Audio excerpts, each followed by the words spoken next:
Utara dan IMS di berbagai kota.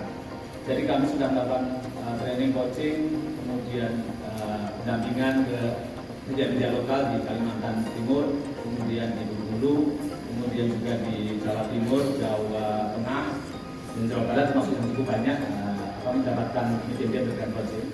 Yang salah satu concern kami adalah bagaimana tidak hanya memperbaiki konten yang berkualitas, tapi juga secara visibility-nya berkelanjutan, bisa untuk terus-menerus berkelanjutan ya.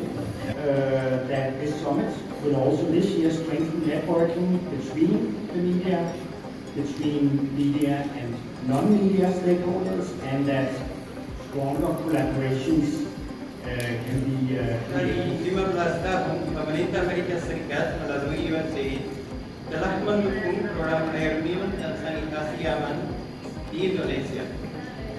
Kemitraan ini telah meningkatkan akses terhadap air minum dan sanitasi yang aman bagi lebih dari 7,6 juta masyarakat Indonesia.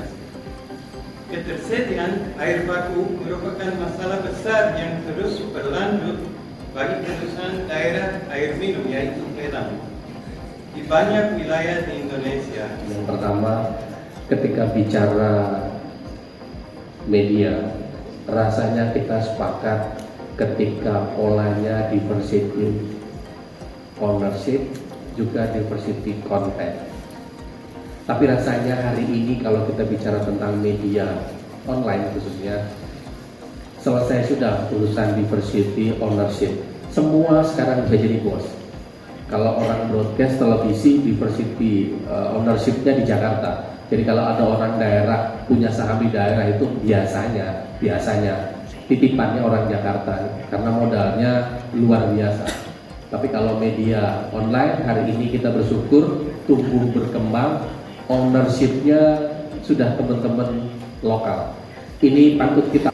Dewan Pers mengapresiasi apa yang dilakukan oleh IMS, apa yang dilakukan oleh Suara.com, terutamanya kita berikan tepuk tangan dulu.